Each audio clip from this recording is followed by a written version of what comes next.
Bem-vindo a CS Advocacia. Estamos aqui novamente no nosso ciclo de entrevistas sobre autismo. E a gente está hoje com a doutora Ana Paula Amâncio, que é neuropediatra e veio prestigiar o nosso ciclo de entrevistas. Se você está aqui com a gente, fica atento também para as outras entrevistas que a gente já fez, com uma fonoaudióloga, uma psicóloga e com uma mãe atípica. Fica atento também para o lançamento do nosso e-book sobre autismo e direitos do autista lá nas nossas redes sociais. Felipe, muito bem-vindo. Prazer estar contigo de novo. Prazer é meu. Apresenta a doutora Ana Paula, por favor. Perfeito. Doutora Ana Paula Amâncio é médica especialista em neurologia infantil, com sólida formação e atuação acadêmica. Graduada em medicina pela Unipac, FAME de Juiz de Fora, realizou residência em pediatria no Hospital Universitário da UFJF e especializou-se em neurologia infantil no renomado Instituto Fernandes Figueira, o Fiocruz, lá do Rio de Janeiro. Ela atua também como professora de pediatria na Faculdade de Medicina de Barbacena, na FUNJOB, contribuindo com a formação de novos profissionais da saúde e com sua vasta experiência clínica e acadêmica. É referência em sua área, com atuação dedicada ao cuidado neurológico infantil e ao ensino médico de excelência. Doutora, muito obrigado. Obrigada, eu que agradeço o convite. Bacana. Conta pra gente um pouquinho sobre como é que é na visão do neurologista, o que é a UTEA, como é que caracteriza e como é que você participa desse diagnóstico, como é que é essa busca pela resposta é TEA ou não é TEA? Então, vou começar ao contrário aí, né? Na verdade, as demandas vêm pelos atrasos, né? Hoje, assim, com a divulgação das informações, os pais conseguem, desde cedo, entender que tem alguma coisa no curso daquele desenvolvimento que não está caminhando, né? Então, a gente tem os atrasos de fala, algum atraso motor, né? E os pediatras também têm se informado muito e encaminham para o especialista muito cedo, né? O transtorno de espectro autista é um transtorno do neurodesenvolvimento, então os sintomas vão aparecer desde muito cedo, e mesmo que você faça um diagnóstico tardio. Quando a gente faz uma anamnese retrospectiva, a gente vê que desde pequenininho já tinha alguma coisa ali que era critério diagnóstico, né? E aí, a gente, na anamnese, a gente vai buscar esses fatores, né? O que tá do desenvolvimento que não tá acontecendo da forma que deveria acontecer. E aí, a gente vai entender como esses sintomas se formam para a gente pensar se isso se encaixa ou não no diagnóstico, né? Então, ele é um complexo, assim, em termos de etiologia, né? Infelizmente, a gente não tem um marcador neurobioquímico, neurobiológico que diga que aquilo é transtorno do espectro autista, né? Então, é um diagnóstico eminentemente clínico, né? E que às vezes vai levar um tempo para ser feito também, né? Porque a gente tem crianças que às vezes precisam de algum estímulo específico, né? Então a gente encaminha para as intervenções, reavalia, refaz essas histórias, vê como que aquela criança está funcionando nos contextos. Depois que eu falo para a família assim, a gente vai para a intervenção da chave. E aí depois a gente vai entender como ela está usando aquelas ferramentas que a gente deu para a gente pensar no transtorno do espectro autista. Perfeito, doutora. E tem algum sinal, algum tipo de alerta, né, que os pais eles podem observar ali nos primeiros dias ou primeiros meses de vidas que podem direcionar a isso? Tem, assim, a gente hoje já tem estudos mostrando, né, que ele se expressa desde o primeiro, né, dos primeiros meses, e inclusive a UFMG está com um estudo grande num protocolo de sinais de alerta para crianças menores de 1 ano, né, para fazer um protocolo de investigação. Mas a gente vai preocupar bastante com aquelas crianças que têm algum fator de risco, né? Um prematuro, ou uma criança que sofreu alguma intercorrência na UTI, ou uma mãe que teve alguma intercorrência na gestação, pressão alta, diabetes, fez uso de alguma medicação específica, já tinha um filho, um transtorno de espectro autista, né? Então essas são crianças de alerta que fazem com que a gente acompanhe o desenvolvimento dessa criança de uma maneira diferenciada, né? E aí, exatamente, a gente não vai definir o diagnóstico às vezes antes de 1 ano de vida, mas a gente já vai entender esse processo do desenvolvimento e encaminhar para a intervenção, né? Eu sempre bato nessa tecla que atraso é atraso. Não existe, cada criança tem seu tempo, as crianças têm um range de tempo para acontecer cada marco do desenvolvimento. Que tá fora, a gente tem que intervir. Beleza. Você falou sobre atrasos, né, do modo geral. Você poderia listar alguns exemplos de atrasos que eventualmente crianças ou adolescentes apresentam e às vezes outras doenças associadas? Uhum. Então, dos bebezinhos, a gente vai ficar muito em cima dos atrasos motores, né? Então, a gente tem os marcos, na caderneta do Ministério da Saúde, a gente tem uma tabela para a gente seguir o desenvolvimento. Então, a gente vai ficar de olho no desenvolvimento motor. A partir de 1 ano, né, a gente já começa a ficar atento ao desenvolvimento da linguagem, como esse processo acontece. Então, as crianças que têm intenção de comunicação, têm intenção de interação, como que elas brincam, o que elas fazem em relação a isso. Aí as crianças maiores a gente vai pegar o período escolar, né? O que está acontecendo ali naquele período escolar, se a alfabetização está se dando da maneira adequada, no tempo adequado, né? Então a gente tem o primeiro ciclo de alfabetização finalizando ali no 3º ano, então ela tem que chegar ali com a escrita, leitura, interpretação, conceitos matemáticos, né? E aí a gente vai também investigar como é que é a questão social dessa criança lá na escola, né? Que eu brinco com os pais que a escolinha é a selva, né? A gente bota todas as nossas habilidades para jogo ali naquele contexto, né? A habilidade linguística, a habilidade motora, né? A habilidade de inteligência. Então, a gente usa a escola realmente como um ponto muito importante para investigar esses atrasos, né?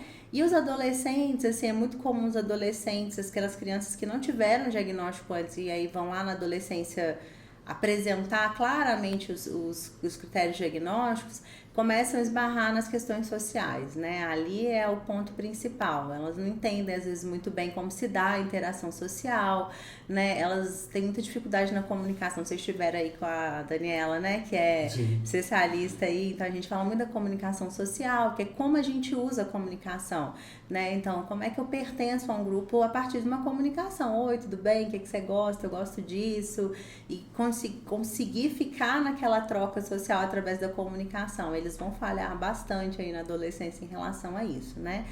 E todo momento é assim, né? Aí as questões que vão vindo associadas vão permeando essas questões do TEA, né? Então, as crianças que têm deficiência intelectual vão ter dificuldades de habilidades de autocuidado, né? Então, vão ter muita dificuldade com as coisas do dia a dia, vestir, comer sozinho, fazer a própria higiene.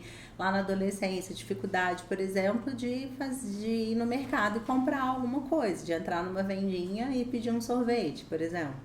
Entendi. E principalmente para as crianças pequenas, né? Você citou vários tratamentos ou intervenções que podem ser feitas. Chega ao ponto de ter medicação ou não? Sim, com certeza, né? Assim, a gente não tem hoje, né, um tratamento para o que a gente chama de sintomas pivotais do TEA, né? O que são sintomas pivotais? É o prejuízo da comunicação, o prejuízo da interação nos padrões de comportamento restrito e repetitivo. Então, a gente não trata autismo com medicação.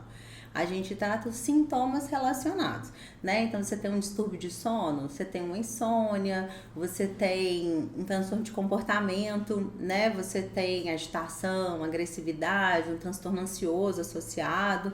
Então, as medicações são para ajudar nesse tipo de sintoma, mas nenhuma medicação cria habilidade, né? Então, o remédio não substitui de maneira nenhuma a intervenção com as terapias, né? Inclusive, assim, não existe o transtorno do espectro autista ser tratado exclusivamente com medicação. Se a criança não tiver intervenção, a gente não vai conseguir chegar lá. Você falou de intervenção e acaba que muitas das vezes a intervenção através do estímulo, ela parte muito dos pais. Também. Né? Parte muito dos pais, a sua busca em querer alguma coisa, em querer melhorar a vida do filho. Né? E aí eu te pergunto, como é que é para a senhora lidar com a questão da necessidade da escuta ativa, as necessidades dos pais, até as dificuldades dos pais nessa busca pelo estímulo, né? E como é que é para a senhora também provocar os pais, né? Porque eles já vão estar necessariamente machucados pelo diagnóstico, né? Porque tem sonhos e tudo mais junto com aquele filho e tal, e ele vem com uma formatação diferente, né? Como é que é para a senhora ter que lidar com isso? Então, assim, a medicina, ela parte da escuta, né? Na verdade, assim, na pediatria, então, é o ponto-chave, porque a gente tem um objeto ali de estudo que às vezes não vai dar conta de expressar-se sozinho, né? Ele vai mostrar através do comportamento, de quem ele é, mas às vezes não dele próprio. Então é exatamente isso, assim, é uma escuta o tempo inteiro do que aquela criança faz no contexto familiar, no contexto social dela, no contexto de escola. E a gente do lado de cá vai traduzindo aquelas questões dentro do que são os termos, né? Então, às vezes a gente tem que ler por trás do comportamento, né? Então, assim, as demandas de comportamento que são as mais desafiadoras. E aí a gente fala muito para a família isso, né? Por exemplo, assim, do nada a criança fez alguma coisa. Bom, nada é do nada, né? Tudo tem alguma coisa, a gente é que tem que ler o que aconteceu antes que motiva aquilo, né? Então, a consulta inteira é essa busca de traduzir o que as famílias trazem pra gente como uma queixa e a gente tentar dar um formato em relação àquilo, até exatamente assim, o que eu consigo, do ponto de vista médico, atuar em termos de medicação, porque às vezes a família tem uma demanda que o remédio não vai alcançar, né? Então eu preciso contextualizar e ajudá-los a buscar outras estratégias em relação àquilo, né?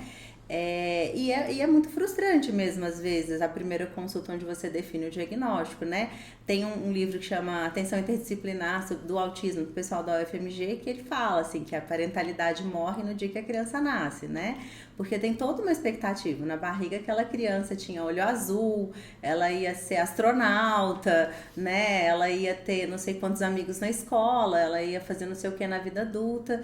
E mesmo para uma criança típica, isso não é uma verdade, né? Ela vai seguir um rumo, e numa criança atípica aquilo vai acontecer desde que a gente dê ferramentas muito específicas para aquilo acontecer, entendeu? Então realmente é muito difícil às vezes trazer a família para esse lugar de não vitimizar aquela criança, né? Porque se a gente colocar essa criança atípica num lugar de coitada, ela nunca vai receber as ferramentas que ela precisa para ela poder ter o seu cuidado próprio quando ela crescer, né? Então é o tempo inteiro, às vezes, quando você vê que o rumo tá entrando para esse lugar, não, mas não tem problema uma criança de 9 anos ser tratada colocando comida na boca. Não, tem sim, né? Tem sim, ele já tá velho, a gente vai fazer isso, a gente vai fazer aquilo, mas é difícil, assim, é muito difícil nessa tentativa de a gente dar para essa família essa noção do futuro, né? Que aquela criança pode, de alguma maneira, ter funcionalidades na vida adulta em relação ao trabalho, a vida pessoal dela, né? Só que essas ferramentas a gente tem que construir agora, que ela é pequenininha, sabe? Então, às vezes a gente, né, assim, a gente vai com um jeitinho, às vezes a gente vai dar uma cobrada, olha, não, vamos fazer um prazo, assim, pra gente, porque se a criança aprende a dormir na caminha dela, ó, vamos fazer isso, ó, agora a gente vai trabalhar esse tipo de habilidade, e aí, por isso é tão importante o trabalho interdisciplinar, né, porque assim, eu posso suscitar a necessidade, mas quem vai elaborar uma estratégia é a equipe, né? Então, as habilidades de autocuidado, elas são da terapia ocupacional, né? A contextualizar e dar formatos para o comportamento dentro da psicologia, né? Se a gente entender que esse comportamento motiva de uma dificuldade na comunicação, a gente precisa que a fonoaudióloga ajude a gente a criar estratégias de comunicação, né? Então, assim, não tem como trabalhar essa escuta e ser efetivo sem a gente trabalhar em equipe. Né? Perfeito. E aí você tem, doutora, durante a sua carreira, tem algum caso assim que chamou atenção, algum caso especial que você possa compartilhar com a gente? Eu tenho vários, né, gente? Toda hora aparece pra gente assim um caso que é muito desafiador, né, e que também vai dando os resultados. Assim, um caso de adolescente que você estava falando, assim, é muito triste. Eu recebi uma mocinha que tem uma inteligência normal, uma cognição normal, super funcional, muitas questões sensoriais ao longo da vida dela, assim, que foram difíceis de ser tratadas, e acaba ficando uma frescura, né? Assim, as dificuldades sensoriais, elas são difíceis de ser entendidas pelos leigos, né? E aí, quando ela chegou na adolescência e ela começou a ter sintomas ansiosos, porque ela não entendia aquele grupo onde ela estava, ela fingia a roupa, o interesse, a conversa, o jeito de falar, mas ela não sabia fazer aquilo, ela só aprendeu a copiar aquele comportamento. E aí aquilo começou a gerar muita ansiedade, porque é difícil, né? Você todo dia se treinar para estar numa situação que você não gosta, que você não entende, que aquilo não te causa prazer, né? E aí ela chegou, na verdade, para mim, para um tratamento de transtorno de ansiedade. Quando a gente foi entender, o que gerava essa ansiedade, a gente acabou partindo para uma investigação e a gente definiu um diagnóstico de TEA. Essa menininha foi bem marcante em relação a isso. A gente tem as crianças que têm TEA nível 3, né, que já são mais dependentes fisicamente, assim, e começam a ter comportamentos disruptivos, assim, de autoagressão, e isso é muito difícil para a família. Então a gente está com um casinho agora trabalhando todo mundo junto e a gente está conseguindo diminuir a frequência desse comportamento, assim, que foi muito, muito grave no começo do ano e agora a gente já está diminuindo, mas é um trabalho, assim, que já estamos meses fazendo, assim, com a família, com a adesão da família, da equipe, da escola, tem sido uma parceria bem interessante.